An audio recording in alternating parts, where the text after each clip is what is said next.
और मैं मनोज मुसाफिर नेशनल आवाज़ यूट्यूब चैनल पर आप सभी का स्वागत करता हूं।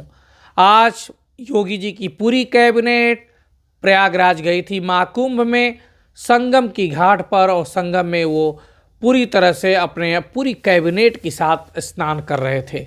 अच्छा लगा। निश्चित रूप से स्नान करना चाहिए। महाकुंभ में 144 साल के बाद है तो उसका आनंद भी लेना चाहिए।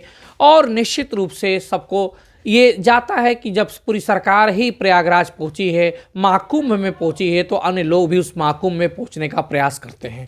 ये अच्छा संकेत है। लेकिन मुझे उससे भी अच्छा लगा कि जब मीडिया के सामने योगी जी कुछ घोषणाएं करने के लिए प्रयागराज में महाकुंभ में नहाने के बाद, स्नान करने के बाद जब आए बाहर, तो जब मीडिया को संबोधित कर रहे थे तो उनके बगल में एक तरफ ब्रजेश पाठक जी डिप्टी सीएम थे, दूसरी तरफ केशव प्रसाद मौर्य डिप्टी सीएम थे।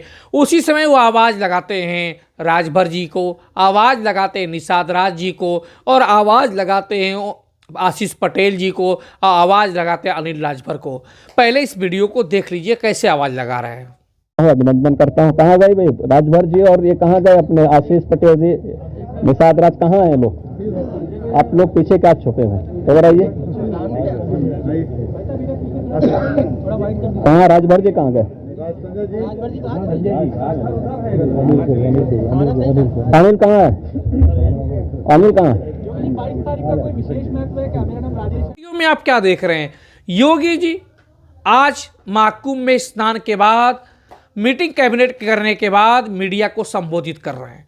और मीडिया को संबोधित करने के लिए अगल बगल वो देखते हैं तो उनको निषाद राज का मतलब संजय निषाद याद आते हैं, राजभर जी का मतलब ओम प्रकाश राजभर याद आते हैं, आशीष पटेल का मतलब उन्हें अनुप्रिया पटेल की पार्टी और उनके पति और सूर्यलाल पटेल अपना दल के राष्ट्रीय उसके मंत्री जी नजर आते हैं।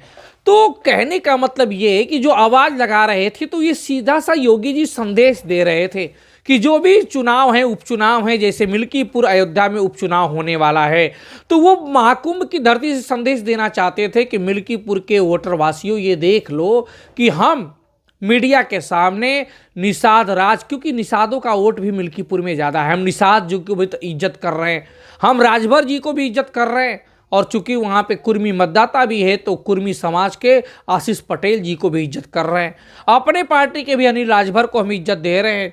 तो इसका सीधा सा मतलब है कि जो जातियों के नेता छोटे दल भले हों, अगर वो बना के चलेंगे तो चाहे वो योगी जी की सरकार हो, चाहे मोदी जी की सरकार हो, उनको समय समय पर इज्जत देना पड़ेगा। क्योंकि संविधान में जो वोट की ताकत है उससे बड़ी कोई ताकत नहीं है, और वोट की ताकत को नेता से बड़ा कौन समझ सकता है।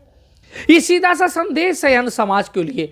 ये संदेश है तेली तमोली, कांदू कलवार, कसौधन करवार के लिए, हलवाई के लिए, मधेसिया के लिए, बिंद के लिए, और लोहार, कुम्हार, लोनिया, सभी जातियों के लिए, छोटी जातियों के लिए संदेश है कि ऐ अति पिछड़ी समाज के लोगों को, तुम कभी 2007 में बहन जी की सरकार बनाते हो, मिलता तुम्हें कुछ नहीं है। 2012 में आदरणीय अखिलेश जी की सरकार बनाते हो, मिलता कुछ नहीं है। 2017 और 2022 में योगी जी की सरकार बनाते हो, मिलता कुछ नहीं है। लेकिन जिन जातियों का छोटा सा ही राजनीतिक दल हो, चाहे राजभर का ओम प्रकाश राजभर जी के द्वारा हो, चाहे निषादों का संजय निषाद के द्वारा हो, चाहे कुर्मी का आशीष पटेल के द्वारा हो, उनको फ्रंट लाइन में उनको सामने रखा जाएगा। जबकि अभी कुछ दिनों पहले अगर हम बात करें तो संजय निषाद भी सरकार के खिलाफ बोले थे, मिल्कीपुर में भी बोले थे कि मिल्कीपुर का चुनाव निषाद पूरी तरह से भाजपा के विपक्ष में वोट करेगा, क्योंकि उनको एससी कैटेगरी में नहीं रखा जा रहा, आरक्षण नहीं दिया जा रहा है। लेकिन उसके बावजूद भी योगी जी उनको सम्मान दे रहे हैं। राजभर समय समय पर सरकार के खिलाफ बोलते हैं, इसके बावजूद भी राजभर को इज्जत और सम्मान माननीय योगी जी दे रहे हैं।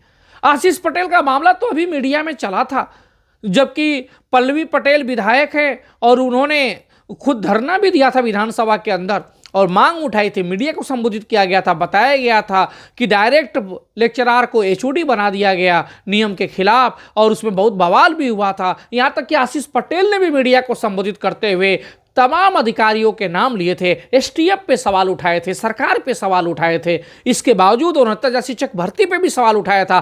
फिर भी सभी कुछ नज़रअंदाज करते हुए आज आदरणीय योगी जी ने महाकुंभ की धरती से निषाद राज जी, राजभर जी, आशीष पटेल जी आगे आइए, पीछे कहाँ छिपे हैं, इस बात में ही सारा संदेश है कि अब सभी को छोटी छोटी राजनीतिक दलों जरूर बना के अपने समाज को आगे कर सकते हैं, समाज को अधिकार दिला सकते हैं। नहीं तो अगर किसी बड़ी पार्टी में आप रहेंगे तो बड़ी पार्टी सिर्फ आपका वोट लेगी, बदले में आपको कुछ नहीं मिलेगा। संवैधानिक रास्ते धीरे धीरे आपके बंद हो जाएंगे और आप सिर्फ मात्र वोटर बनकर ही रह जाएंगे।